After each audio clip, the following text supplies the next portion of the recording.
18 horas.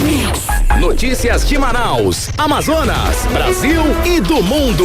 Agora na Mix. Muito boa noite para você, sintonizado aqui na melhor de Manaus, 100,7 Mix FM. Obrigada pela sua companhia. Eu, Karime Leão e Cid Soares. Boa noite, Cid. Salve, tamo aí. Salve, salve. Estamos aí, tudo certo, para mais uma edição do programa 18 horas. É claro, aquele salve especial para quem nos acompanha nas redes sociais no @18 horas News. Boa noite, gente. Mix.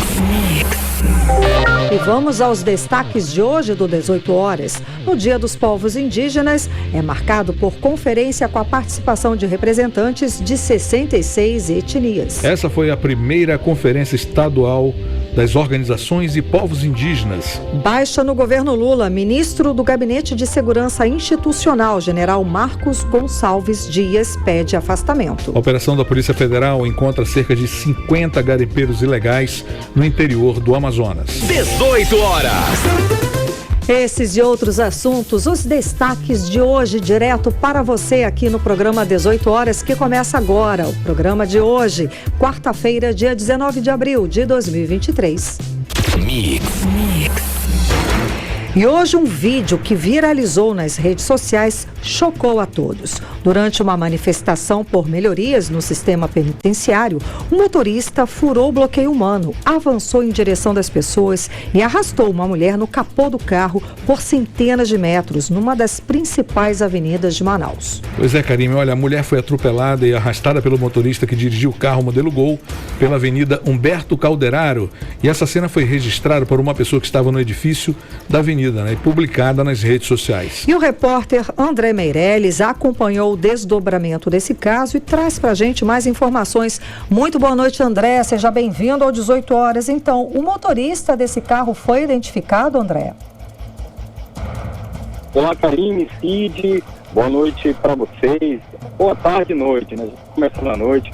Aos nossos ouvintes também ligados aqui na 100.7 no programa 18 horas. Isso mesmo, Karime, Cid. Olha só, uma manifestação que foi realizada na manhã de hoje em busca de justiça de familiares e amigos.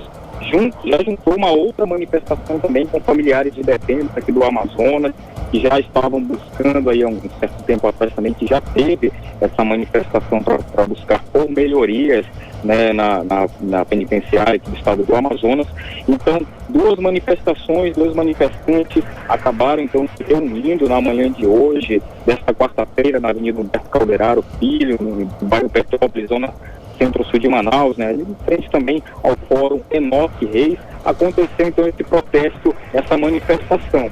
No local, os manifestantes estavam ali revoltados, utilizaram ali faixas, banners, cartazes, gritos pedindo por justiça e acabaram fechando o trânsito ali no local. Com isso, um grupo de pessoas pararam em frente a um carro, esse carro modelo Gol branco, né? Acredito que muitos ouvintes já tenham até visto esse vídeo que está circulando em grupos na internet, e há informações de que o grupo estava tentando depredar o veículo, que teria feito o motorista acelerar. E foi nesse momento que uma mulher, no momento não identificada, ela estava participando desse protesto, né? Em certo momento, os manifestantes que estavam ali com esses cartazes também tinham apitos e bloquearam ali a via. Foi aí que houve o conflito com o motorista do Gol Branco e também entre os manifestantes. E um vídeo compartilhado nas redes sociais acabam mostrando todo o ocorrido ali como aconteceu. Mas apenas com vídeos, né, não se dá aí para fazer um julgamento, uma análise, mas aí tudo o que aconteceu é que a nossa equipe acabou entrando em contato com a Polícia Militar, a Polícia Civil, e a nota apenas diz que está apurando essa situação, né? Ou seja, ainda não há uma identificação de quem teria sido o motorista, quem realmente partiu ali para cima, se foi realmente os manifestantes que tentaram depredar esse veículo, ou se de fato o motorista não quis parar e acabou avançando ali em cima desses manifestantes. A nota da Polícia Militar, junto com a Polícia Civil, é de que esse caso está sendo apurado e ainda o motorista por enquanto ainda não foi identificado pela polícia, né? Também a outra informação aqui que a gente traz é que o Instituto Municipal de Mobilidade Urbana, ele foi acionado para o local e em certo momento esteve ali para controlar o trânsito, ou seja, desde aproximadamente 10 horas da manhã até quase 3 da tarde que estava acontecendo ali essa manifestação, o IMMU, que é o Instituto Municipal de Mobilidade Urbana, acabou então liberando ali o fluxo de veículos no local. E por falar também de trânsito, a gente traz informações também que ali naquele momento que estava acontecendo toda essa situação, a manifestação e também essa ocorrência desse suposto atropelamento desse veículo branco com essa mulher, acabou fazendo com que o trânsito ficasse mais caótico ainda, né? Uma grande retenção aconteceu ali no local, fazendo o trânsito ficar carregado, né? O que também fez com que vários motoristas acabassem publicando outros vídeos, né, nas redes sociais, que acabou dando uma confusão, enquanto outros estavam pensando que ali seriam, né, o pessoal da manifestação teria sido atropelado e morto, mas a informação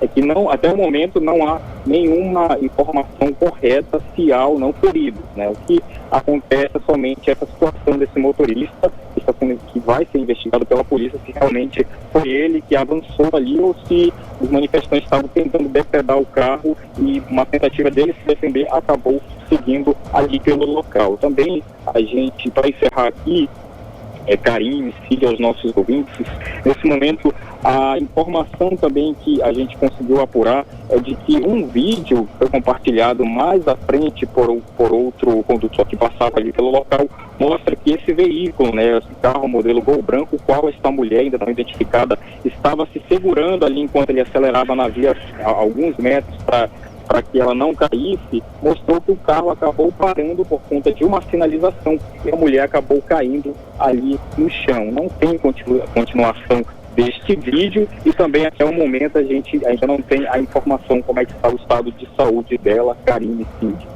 Obrigada pelas informações, André Meirelles, e qualquer novidade, é claro, a gente aguarda aqui para entrar ao vivo novamente no 18 horas. Muito boa noite, André. Boa noite. 18 horas. Agora em Manaus, 6 horas e 9 minutos, e a gente volta a falar do caso da capivara filó, né, Cid, que está dando o que falar, está dando muito pano na manga. Ontem nós chegamos a noticiar aqui no 18 horas que o fazendeiro e influenciador digital Agenor Tupinambá foi multado em R$17 mil pelo IBAMA por mostrar nas redes sociais dele momentos do dia a dia com a capivara filó. Pois é, Agenor, que cursa agronomia, é acusado de praticar maus tratos, exploração de imagem de animais mantidos em situação de abuso e utilização de faunas silvestres e exposição em redes sociais. Daí a gente volta a perguntar, é sério isso, Ibama? É sério daí mesmo? Ou não acompanharam, né, o caso. Mas enfim, além da multa, Agenor tem prazo de 6 dias para entregar a capivara filó ao IBAMA, que eu acho outra loucura isso. Mas enfim, as publicações feitas com os animais já foram retiradas por ele das redes sociais. Nas gravações feitas pelo fazendeiro, os animais viviam livremente e eram bem tratados, bem diferente do que alega o IBAMA. Bom, o caso gerou grande repercussão nas redes sociais, internautas criticaram, é claro, duramente a ação do IBAMA. Até o senador Eduardo Braga, do MDB do Amazonas, saiu em defesa do fazendeiro e criticou a iniciativa do IBAMA. Nas redes sociais, Eduardo Braga escreveu o seguinte, abre aspas, o povo da Amazônia é íntimo da natureza, ama e tem orgulho da biodiversidade. Esse caso nos mostra a necessidade de rever a legislação ambiental a fim de punir quem realmente merece, mas ao mesmo tempo valorizar e incentivar o cuidado e exibição de amor e orgulho de ser amazonense, fecha aspas. Parabéns, né? Maravilha essa André Guedes também entrou nas redes sociais pedindo ajuda da ministra do Meio Ambiente, Marina Silva, Exatamente isso. Bom, outros internautas também defenderam a Agenor, né, dispararam críticas ao IBAMA. Aliás, eu queria até fazer um parênteses aqui, viu, Karine? Precisa saber quem é o nome da pessoa que fez isso, porque a gente está falando do IBAMA, está colocando aqui em vala comum todo mundo que trabalha no IBAMA, e não é justo isso. Tá o IBAMA não é... A pessoa mais que fez isso, né, de repente, claro. Que deveria realmente estar preocupado com o desmatamento, não com animais que estão sendo muito bem tratados, por sinal. E também, como chegamos a falar no programa de ontem, a deputada Joana Dark também saiu em defesa do Agenor Tupinambá. Ela publicou nas redes sociais dela, nessa terça-feira, segunda-feira que o rapaz está sendo perseguido como se fosse um criminoso, sendo que todo mundo sabe que aqui no Amazonas os animais convivem com as pessoas, principalmente, nesse caso, no interior. Exatamente. Esse episódio mostra o quê, né, Cid? O quanto as autoridades encarregadas de cuidar da Amazônia desconhecem a região, a cultura e o povo local, além da relação do povo da floresta com a fauna e a flora da Amazonas. Bom, somos nós que realmente preservamos a fauna e flora da região. Se temos hoje mais de 85% da floresta preservada, isso se deve ao povo daqui, tá? Que sabe respeitar e preservar o meio ambiente, né, Cid? Pois é, Karime, essa relação com animais silvestres é cultural aqui na Amazônia. Eu mesmo tenho parentes no interior que todo mundo tem em casa, bichos assim que nesse nível. Eles convivem no quintal da nossa casa, tudo gente. Criado É liberto, isso. né? Não são só capivaras, né? Também aves, macacos, tantos outros animais. Muitos desses animais silvestres são resgatados de mães mortas por caçadoras, que é esse o caso do Agenor. Eles são cuidados, recebem carinho e não conseguiriam sobreviver sozinhas na floresta. E se forem tirar dele, vai para cativeiro, que é pior. Exato. Né? O que ele fez foi salvar o filhote de capivara, criou o animal com todo cuidado, né? Tanto que pelas imagens a gente vê que o animal é bem tratado, recebe carinho, vive livre, está feliz com aquela relação. Exatamente, Cid. Isso só demonstra, de novo, que as nossas autoridades têm total ignorância sobre a Amazônia e o povo que vive aqui. Esse comportamento ignorante em relação à capivara filó se repete, por exemplo, em outros vários assuntos que abordam a região amazônica, e o nosso assunto aqui, quando se trata, por exemplo, da BR-319, da exploração sustentável das riquezas minerais, vamos colocar também da Zona Franca de Manaus, enfim, é uma ignorância, né, Cid? É aquilo que a gente falou antes. Ministros precisam vir conhecer o polo industrial, a Zona Franca, a BR-319 como uma válvula de escape aqui por estrada. A gente não tem acesso ao Brasil. Isso é horrível. É um desconhecimento que nos traz prejuízos como coletividade e mesmo individualmente, né? Como é o caso do Agenor Tupinambá. Isso precisa acabar. Chega de tanta ignorância. Então, eu conversei com o Agenor Tupinambá e perguntei para ele se ele tem esperança de ficar com a filó. Afinal de contas, está tendo toda uma mobilidade, uma mobilização nas redes sociais e de autoridades aqui do Amazonas. Vamos ouvir o que ele me disse. Muita esperança que vai dar tudo certo, né? Que a esperança é a última que morre, então a minha maior prioridade agora é isso, que ela vai continuar, que não vão tirar ela do habitat dela, né? Que é lá na fazenda onde eu moro. E vou fazer de tudo que tiver alcance para que isso não aconteça. Bem, antes mesmo de tudo, eu já recebia muito carinho do pessoal, né, nas redes sociais, e depois que isso aconteceu, estou recebendo mais ainda, né? Fico muito feliz, emocionado, já chorei bastante. Nem consigo ler todos os comentários, que eu já começo a chorar.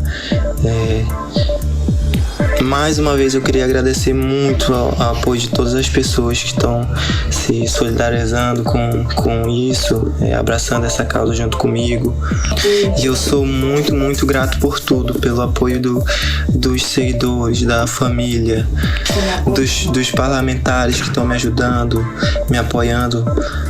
É tanta gente, é o Brasil todo se mobilizando junto comigo. E assim, eu tenho gratidão por tudo. Queria também pedir desculpa por não conseguir responder todo mundo, né? Mas sintam-se. E todo esse carinho que eu tô recebendo é recíproco, gente. Queria muito, muito responder todos vocês. E mais uma vez, obrigado por tudo. Gratidão mesmo.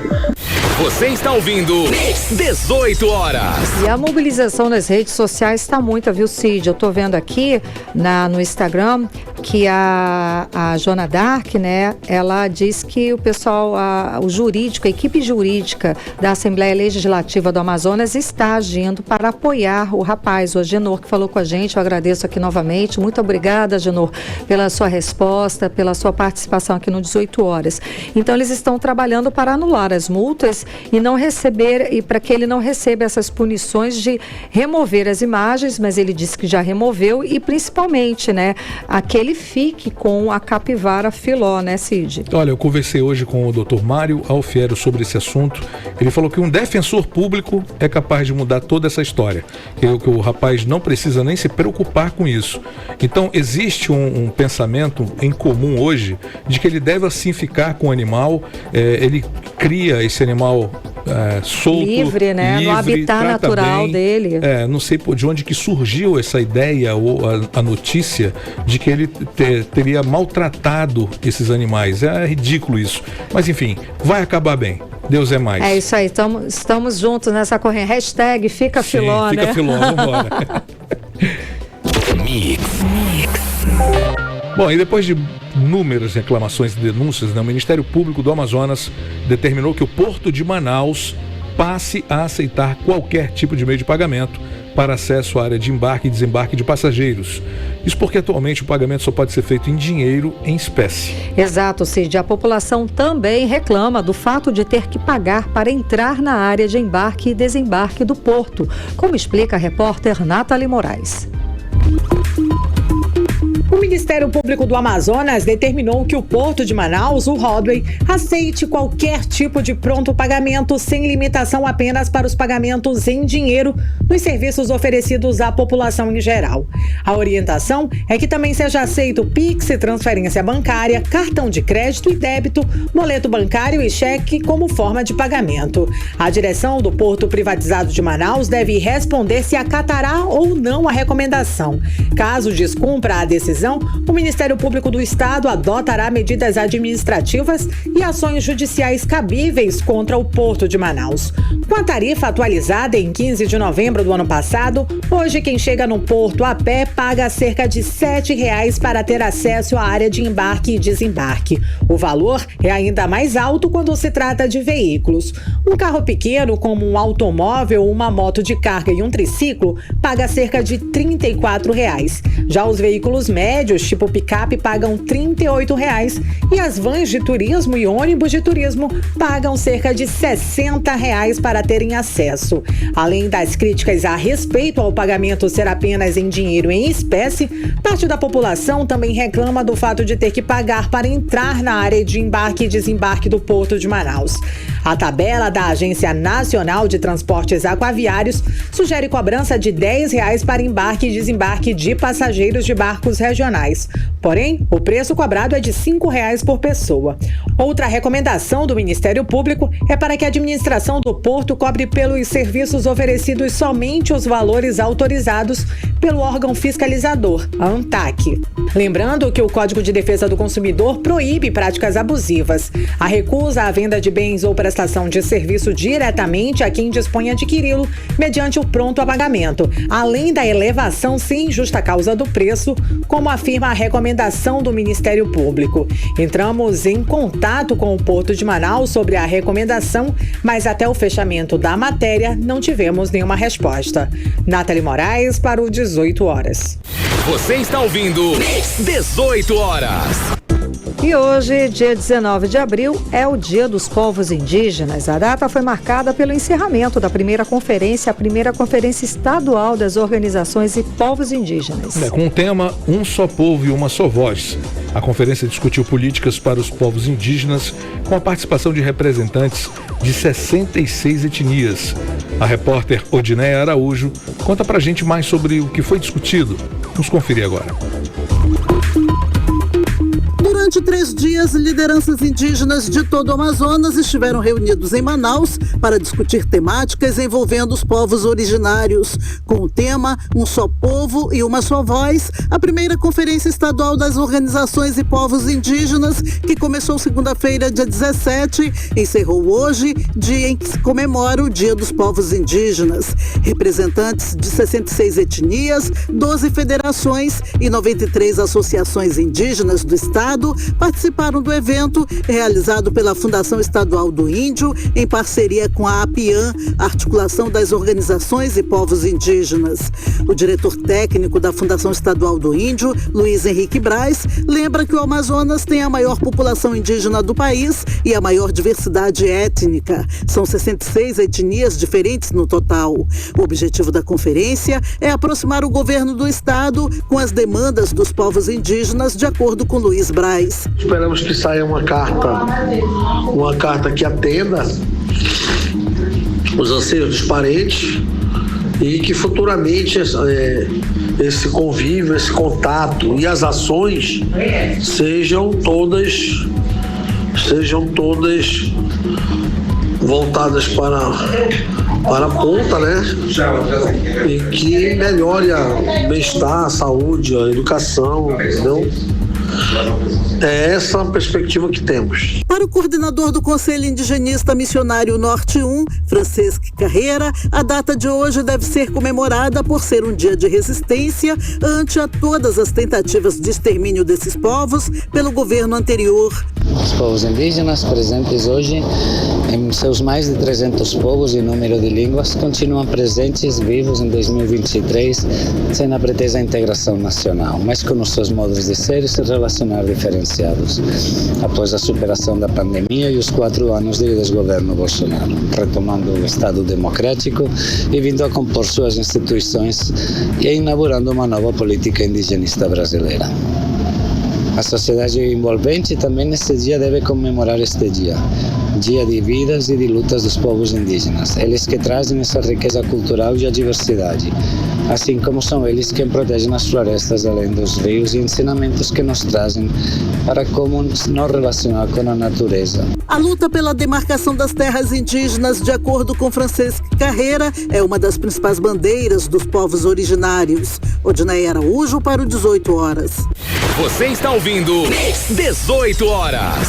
6 horas e 23 minutos em Manaus. E Brasília está pegando fogo hoje com a divulgação de vídeos aí do dia 8 de janeiro, em que o atual ministro do Gabinete de Segurança Institucional, general da Reserva Marco Gonçalves Dias, aparece dentro do Palácio do Planalto no dia da invasão, junto com golpistas. Cid, a situação ficou tão crítica que o ministro teve que pedir demissão.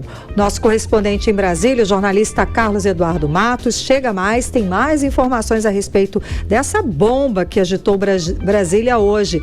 Muito boa noite, Cadu. Então, essa é a primeira baixa ministerial do governo Lula, não é? Boa noite, Karine, boa noite, Soares, boa noite, ouvintes do programa 18 horas. Eu estou falando ao vivo da Câmara dos Deputados, onde acompanhei a reunião encerrada agora há pouco da Comissão de Segurança Pública, que eu vi hoje à tarde o general Gonçalves Dias, ele que agora é ex-ministro-chefe do Gabinete de Segurança Institucional da Presidência da República, o chamado GSI. É ex, Karine, porque ele pediu demissão do cargo hoje à tarde, após o escândalo que se tornou a divulgação das imagens, do circuito interno da Presidência da República, mostrando o general Gonçalves Dias sozinho transitando pelas salas do Palácio do Planalto em meio à depredação, conversando com manifestantes, sem esboçar nenhuma reação mais enérgica no sentido de proteger o patrimônio público, prender as pessoas em flagrantes. E é isso que chama a atenção, Karine? A presença dele no local era obrigatória, era o dever dele, mas o que está difícil de engolir é a postura do general diante dos manifestantes, que estavam ali destruindo tudo que vinham pela frente. Era para ter uma postura, como eu disse, mais enérgica, e não de cordialidade e até mesmo de complacência. Esse escândalo veio à tona justamente hoje, dia em que o general iria dar esclarecimentos aqui na Comissão de Segurança Pública. E, claro, ele acabou desistindo do convite. A Presidência da República encaminhou agora há pouco horas antes dessa reunião, um atestado médico justificando a ausência por motivos de saúde. Isso causou a indignação dos parlamentares. Teve deputados chamando o general de covarde, outros dizendo que ele passou mal de tanto comer picanha, enfim, virou um ciclo. A bancada da bala costuma ser bastante raivosa e também barulhenta. Karine, os fatos de hoje reforçam aquela tese de omissão que a oposição vem levantando, né, para tentar emplacar aquela CPMI, que é aquela comissão parlamentar mista de inquérito, que a gente falou sobre esse assunto, inclusive ontem.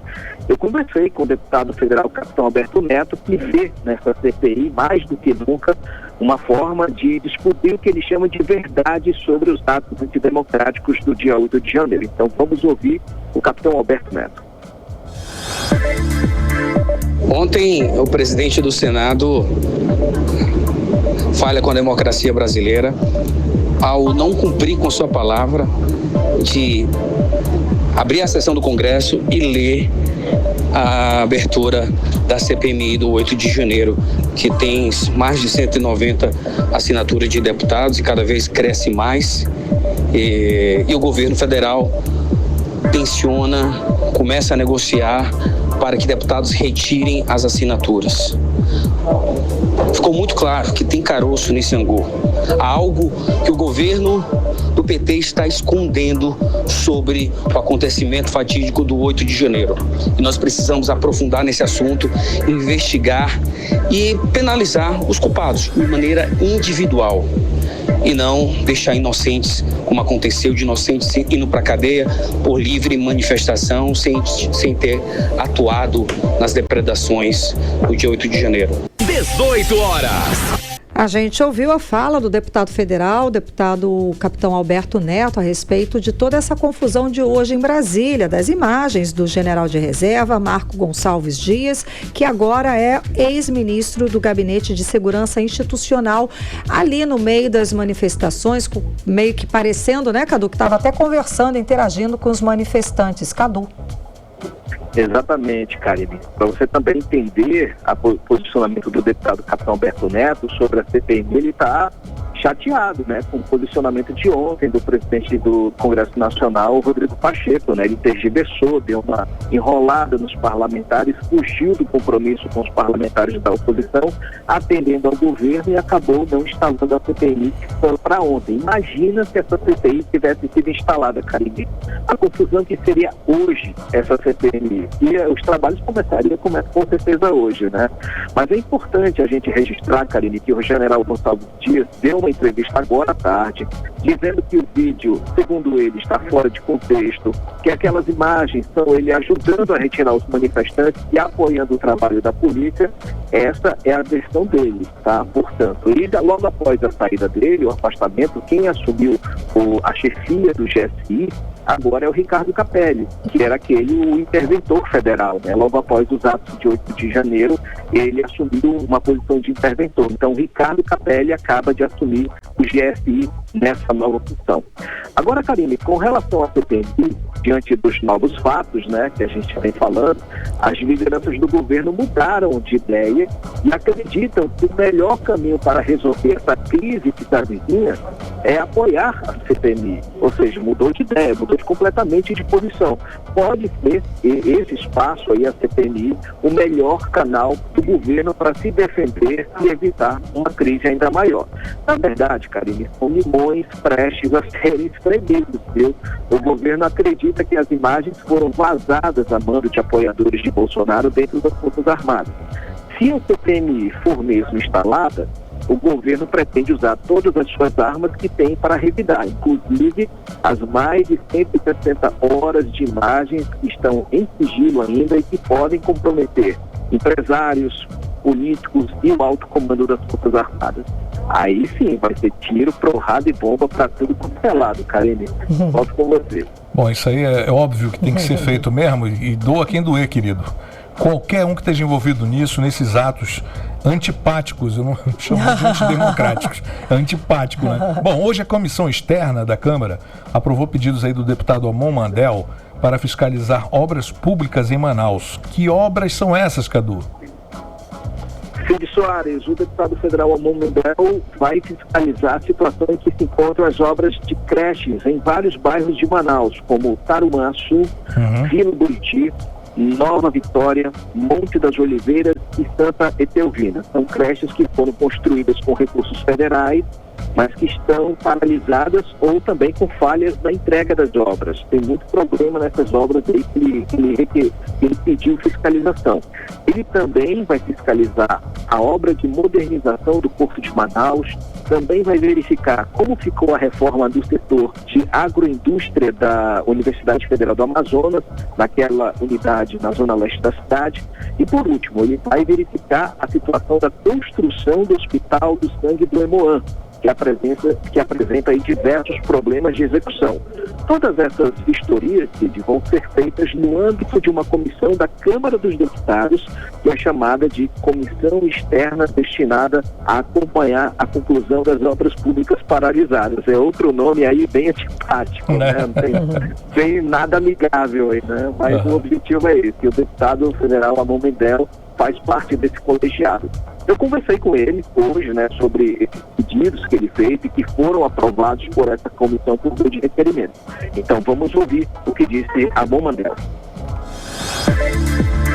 Como titular ali da Comissão Externa de Obras Públicas Paralisadas e Inacabadas, eu propus ali 5 requerimentos, selecionando ali alguns dos locais onde nós identificamos maior apelo social na cidade de Manaus, onde temos obras com verbas federais que estão ou paralisadas ou inacabadas. E como titular dessa comissão, vamos fiscalizar em loco, convocar todos os órgãos, fazer requerimentos de informação que o Executivo tem a obrigação de responder e apurar ali eventuais responsabilidades dos gestores ou de quem quer que esteja envolvido, seja da construtora, seja do próprio governo federal, seja quem quer que seja, para que essa obra não só seja retomada e inaugurada, mas que os eventuais desmandos, casos de corrupção e afins sejam também apurados e responsabilizados. 18 horas. A gente acompanhou a fala do deputado federal Amon Mendel a respeito do assunto, Cadu.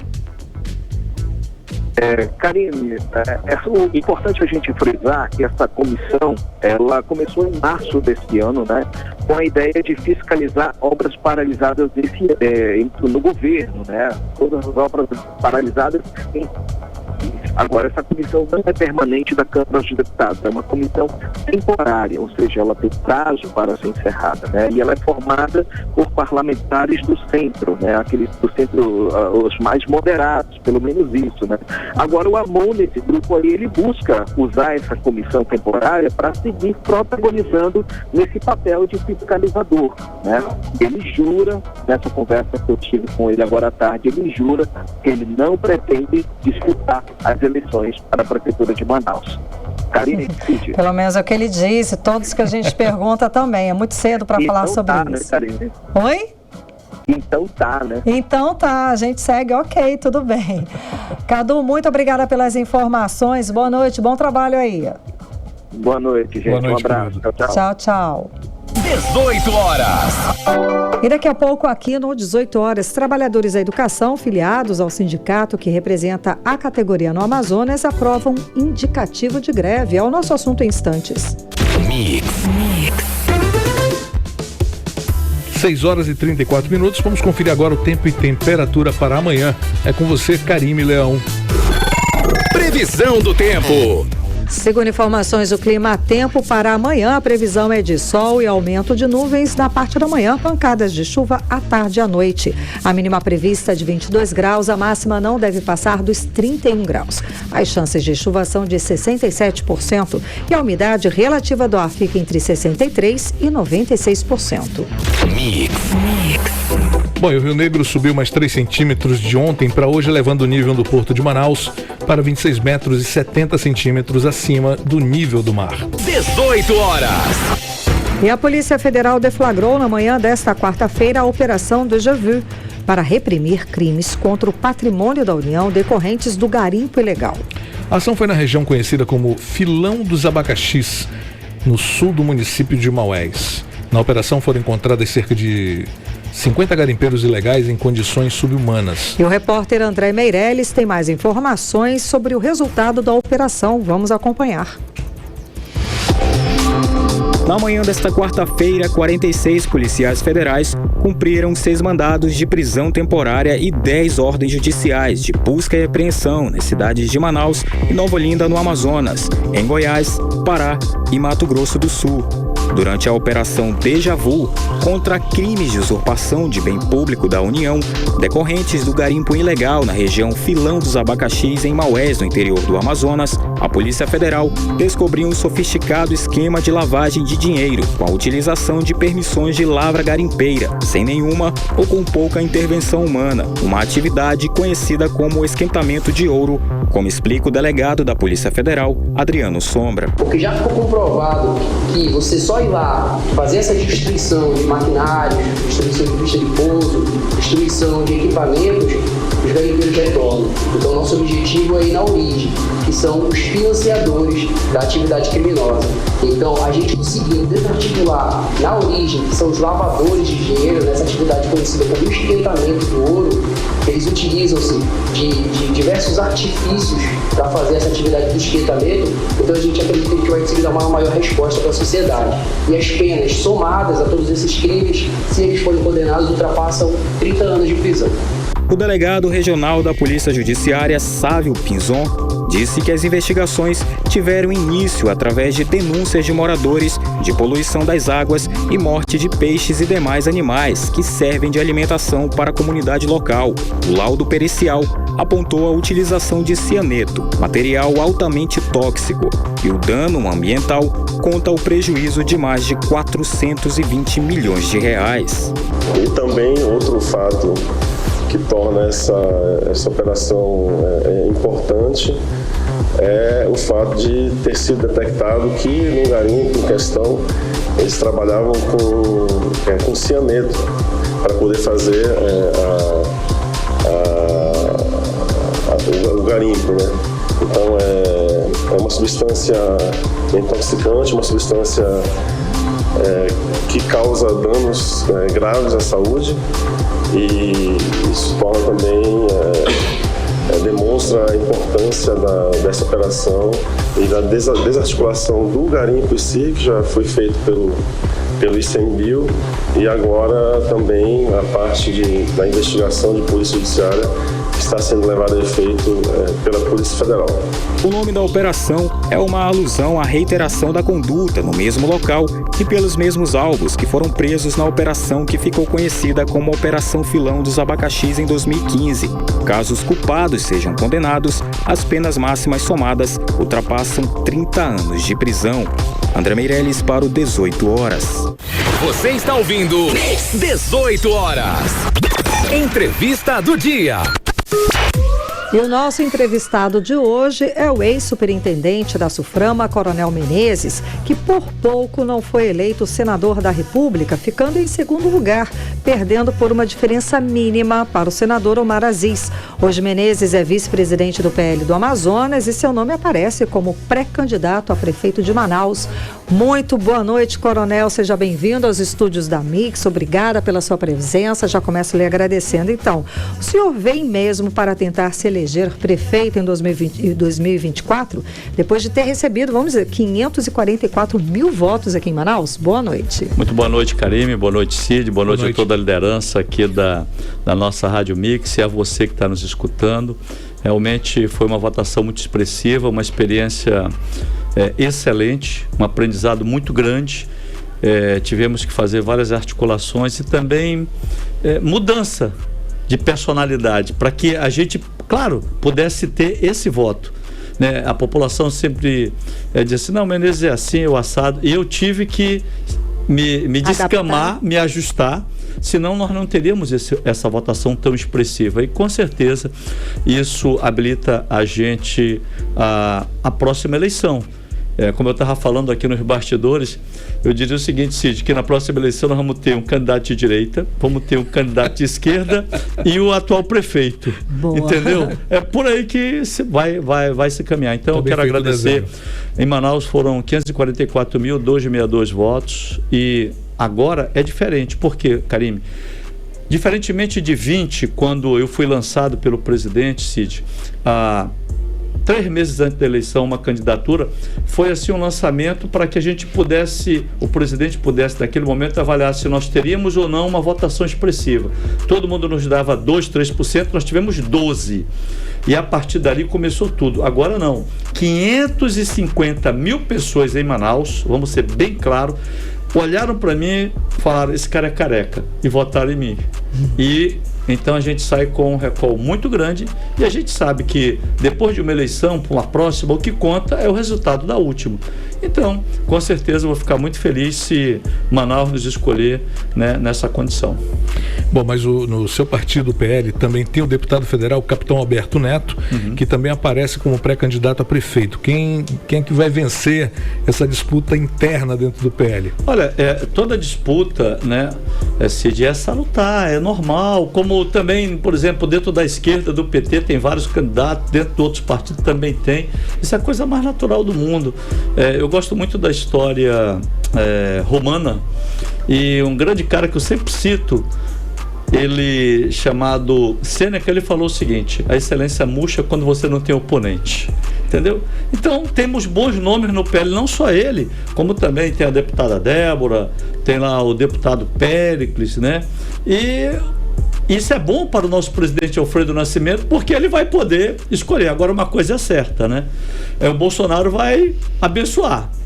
E o que eu posso adiantar para você, aqui, para todos os ouvintes da Mix, nós tivemos com o presidente lá em Orlando, recebemos o presidente aqui no Brasil, e já existe um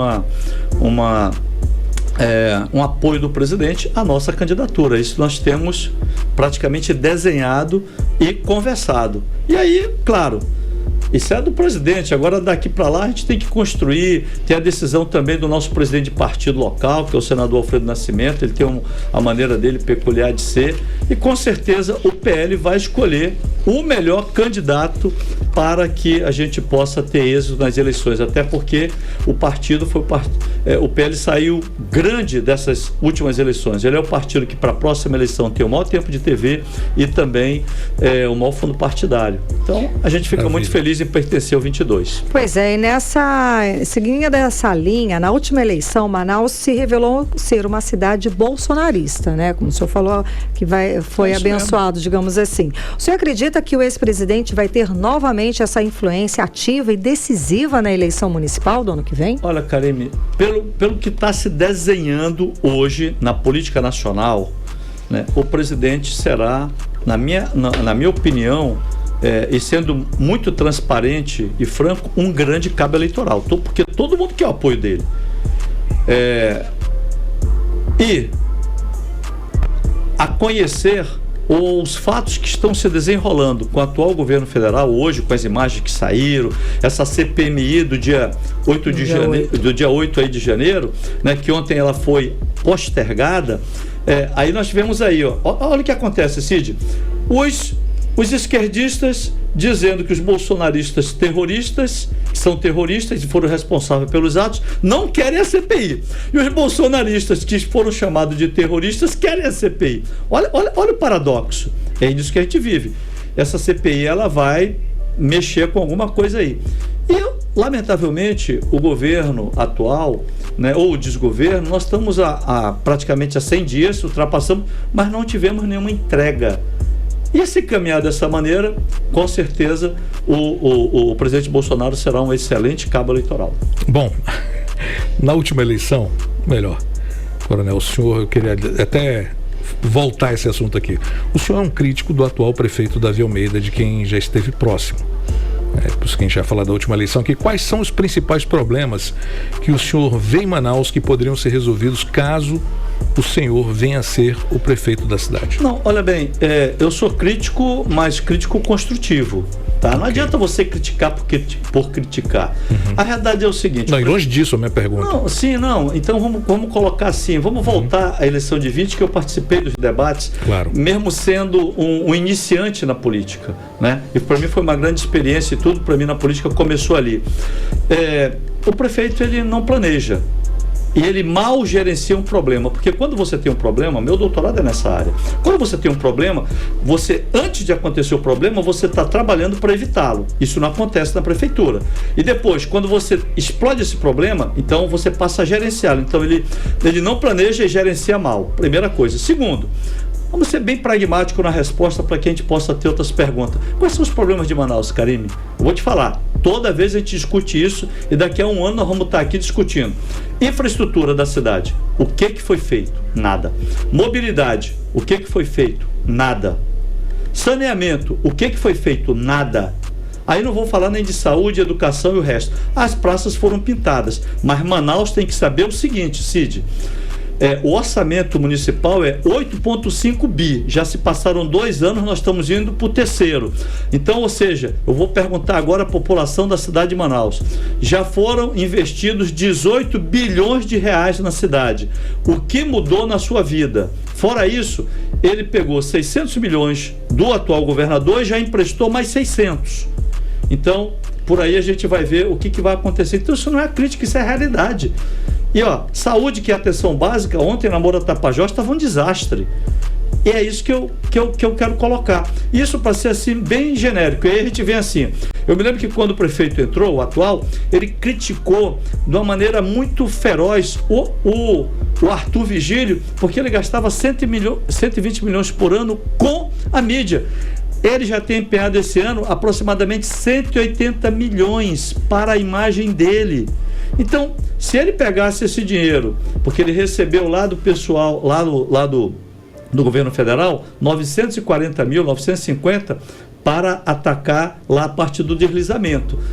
Se ele pegasse uma boa parte dos 180 que ele investe em mídia, esse problema teria sido resolvido. Sem falar que, aí vamos falar de gestão, o cara vai para São Paulo, vamos ser muito franco, Karime, eu tenho todos os defeitos do mundo, mas prefeito, ele não é diretor de empresa que fecha no sábado e domingo. Manaus é uma cidade, qualquer cidade ela está 24 horas funcionando. Aí o cara sai daqui de Manaus, que a gente sabe, por exemplo, se você quiser, eu estava ouvindo agora vocês aí, vocês já estavam dando a previsão do tempo de amanhã e depois. Você pega a previsão do tempo, naquele final de semana estava dizendo que Manaus ia chover bastante. O cara vai para São Paulo assistir o show do Coldplay, que termina sábado à noite, fica o domingo todo lá, e Manaus afundando, sendo alagada, e a gente perdendo 8 vidas, aí eu digo, poxa, tem alguma coisa errada. E essa postura eu não vou ter como homem público. E sem falar que andar com carrinho empurrando saco de cimento não é postura de um homem público que realmente quer a solução dos problemas. Isso é politicagem. Coronel, agora falando ainda para ano que vem aí de uma possível disputa, algumas entrevistas o senhor disse que gostaria de fazer uma dobradinha com o atual deputado federal Amon Mandel. É isso mesmo? Existe essa possibilidade? Não, primeiro que na política eu também já aprendi, Karime, que elefante voa, né, Cid? Então, tudo é possível. Mas o que eu quis colocar, e coloco aqui na Mix também, é o seguinte, com certeza, Karime, o PL não vai caminhar sozinho. Esse é o contexto. O PL não vai caminhar sozinho. Vai ter outros partidos na coligação. Então, virão outros atores. Aí me perguntaram, e o deputado Amon? Falou, olha, é possível? Como qualquer um outro que aparecer, mas isso é uma decisão que não depende de mim.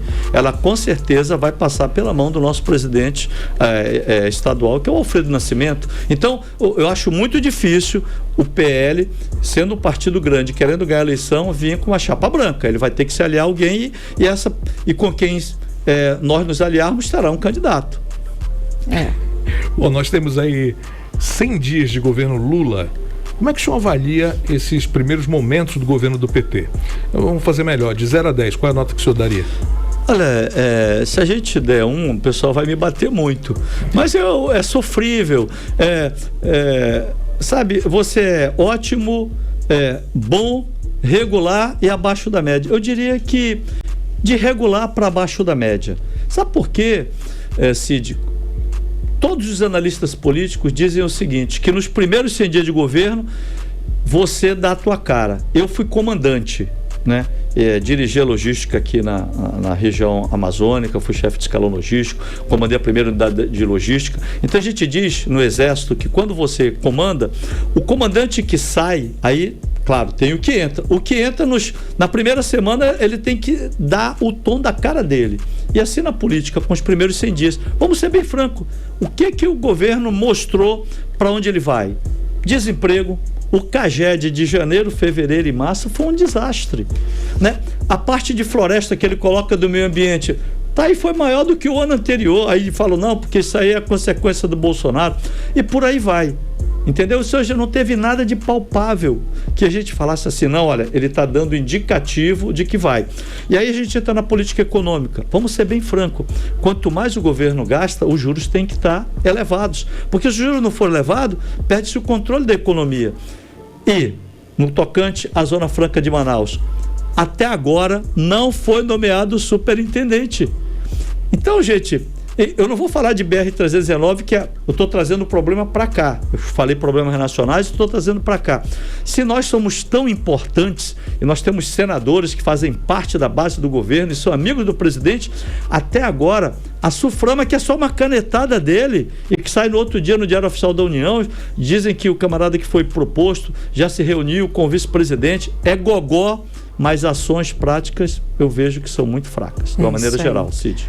Muitíssimo obrigada pela sua presença, conversando com a gente hoje aqui no 18 Horas. Obrigado, Karime, Cid, e agradecer a toda a liderança e diretoria da Mix por a oportunidade, pelo convite que me deram. Que Deus abençoe a todos vocês que estão nos escutando e aqui a nossa Mix também. Muito obrigada, a gente agradece. Conversamos com o ex-superintendente da Suframa, Coronel Menezes. 18 horas. Bom, e trabalhadores da educação filiados ao sindicato que representa a categoria do Amazonas aprovam um indicativo de greve e promovem ato público na Assembleia Legislativa nesta quinta-feira, dia 20. É isso aí, Cid. Esse indicativo de greve foi aprovado em 17 municípios do Amazonas e o motivo, falta de diálogo com o governo do Amazonas sobre direitos trabalhistas da categoria. Vamos entender mais sobre o assunto agora na reportagem de Odiné Araújo. O indicativo de greve é uma etapa anterior à deflagração da greve em si e tem como objetivo informar ao empregador a intenção da categoria em paralisar as atividades caso as tentativas de negociação sejam frustradas. É o que explica o vice-presidente do Sinteam, Sindicato dos Trabalhadores em Educação do Amazonas, Kleber Ferreira. Importante dizer que o indicativo de greve não é a deflagração da greve, mas é a sinalização de que nós podemos entrar em greve caso o governo não continue ou não mantenha as negociações. Ressaltando que o Sinteam já mostrou a sua proposta, que afirma os 25% referente às datas bases, que pela lei é um instrumento jurídico que garante no mínimo o reajuste salarial, e nós estamos com 2 datas bases atrasadas, a de 23 e a de 22, e também perdas que nós tivemos nos anos anteriores por não terem sido dadas retroativo. Os trabalhadores da educação estadual estão tentando dialogar com o governo do Amazonas e negociar as datas bases atrasadas do ano passado e desse ano, desde janeiro. Além dos 25% de reajuste salarial, a categoria também reivindica aumento no Vale Alimentação e pagamento das progressões por titularidade e por tempo de serviço, entre outras pautas que envolvem a valorização profissional. A data base dos servidores estaduais da educação é no dia 1º de março deste ano, conforme Lei Estadual 3951, de 4 de novembro de 2013. Para tentar pressionar o governo para a negociação, os trabalhadores da educação promovem um ato público nesta quinta-feira, de acordo com o professor Kleber Ferreira. Nós estaremos nesta quinta-feira na Assembleia Legislativa num ato para sensibilizar os deputados e o governador, e na terça-feira nós iremos realizar uma nova Assembleia. Importante ressaltar que nós temos muitos pontos para além da valorização. Nós temos a questão da segurança nas escolas, nós temos a discussão de melhorias de condições de trabalho, a questão do HTP, e a gente entende que nós temos um fundo de valorização. Então é preciso melhorar as condições e valorizar o salário dos professores, dos profissionais de educação, que incide diretamente novamente para toda a categoria, inclusive para os aposentados. Com o ato público em frente à Casa Legislativa do Amazonas, os trabalhadores pretendem também sensibilizar os deputados a se envolverem na campanha salarial da SEDUC. Depois disso, a categoria volta a se reunir no dia 24 de abril para avaliar a deflagração da greve. Odinei Araújo para o 18 horas. Você está ouvindo 18 horas. Agora em Manaus, 6 horas e 55 minutos. Vamos falar sobre os bastidores da política amazonense, da política local. Com ela, jornalista Cíntia Blink. Muito boa noite, Blink. Então, o governador Wilson Lima continua ganhando espaço na Câmara de Vereadores, é isso?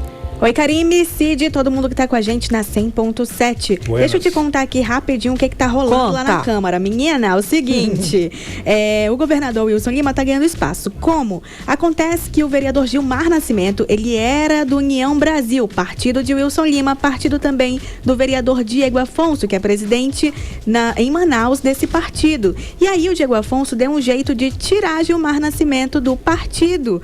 Por quê?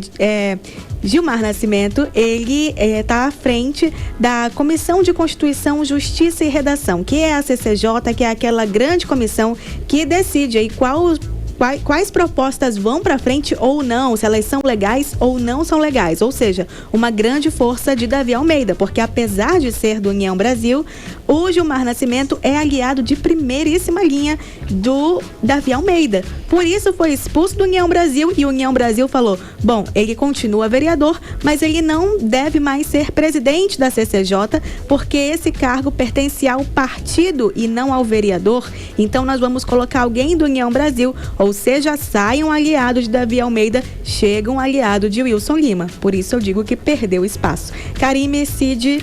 Hoje pintou, foi climão na Assembleia, né? Tivemos aí deputados se estranhando. O que foi que aconteceu, Blink? E deixaram meu dia mais feliz, porque cobrir a Assembleia é um pouco chato, mas só que aí quando tem esse tipo de climão, a gente curte um pouco mais. Mas o que aconteceu? O deputado Daniel Almeida, que é irmão do prefeito Davi Almeida, subiu à tribuna e fez ali alguns apontamentos, algumas reclamações sobre como é que está a situação do Estado, em especial sobre o asfalto do Estado como um todo. E aí, a vice-líder, aliás, do governo, a deputada Alessandra Campelo, foi lá e rebateu. Ela disse, olha só, o Estado pode ter buraco, não foram essas palavras, tá, gente, mas foi por aí, resumindo aqui pra gente. Pode ter buraco, mas se somar todos os buracos de Manaus, vai dar muito maior do que o número do Amazonas inteiro. Então foi nesse clima aí que a gente fica muito claro, porque essa questão de ter uma tensão entre o governador Wilson Lima e o prefeito Davi Almeida, a gente sabe de bastidor, a gente sabe de várias histórias. Só que quando isso vai pra tribuna, quando esse tipo de discurso acontece, aí é uma bandeira gigantesca que você coloca e a gente identifica o que está acontecendo. Karime, Cid. Cíntia, e apesar aí do que você falou, dessa polêmica toda, de toda essa situação, o prefeito Davi Almeida teve um encontro almoço com 38 dos 41 vereadores. O que isso significa? Como é que a gente lê isso? Que Davi Almeida não é bobo nem nada, viu? Para começo de conversa significa isso. Mas é ele fazendo ali um movimento de reaproximação, porque ele sabe muito bem o desgaste que ele tem na Câmara Municipal de Manaus. Mas ele conseguiu fazer esse encontro, como você falou, dos 41, 38, e desses 38 temos nomes como Marcelo Serafim, o próprio Caio André, que estavam presentes e fizeram questão de aparecer na imagem, divulgar nas redes sociais. Ou seja, Davi Almeida está conseguindo contornar aí toda essa situação, mas eu trago mais informações para você amanhã. Pode ser assim? Tá ótimo. Combinado. Cíntia Blink, obrigada pelas informações. Boa noite, bom trabalho. Tchau, tchau. Até amanhã. Bem, agora faltando 1 minuto para as 7, vamos direto para o nosso editorial 18 horas. Editorial 18 horas. E hoje, dia 19 de abril, é comemorado o Dia dos Povos Indígenas, uma data que remete à luta dos povos originários por seus direitos e pela preservação de suas culturas e territórios. Infelizmente, a realidade dos povos indígenas no país ainda é marcada pela exclusão, discriminação e violência. A luta dos povos indígenas no Brasil é uma luta histórica, que remonta à chegada dos colonizadores europeus ao país. Desde então, esses povos vêm sendo vítimas de invasões de suas terras, exploração dos seus recursos naturais, perseguição e violência física e cultural.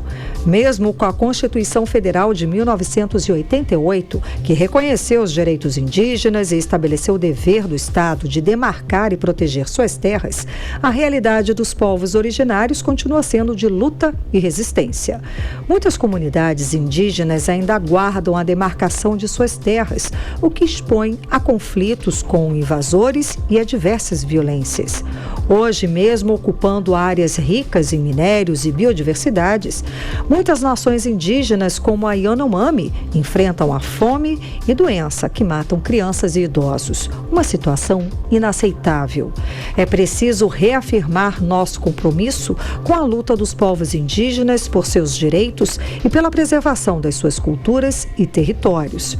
É hora de reconhecer a importância desses povos para a história e a identidade do Brasil e de nos engajarmos em sua luta por justiça e liberdade.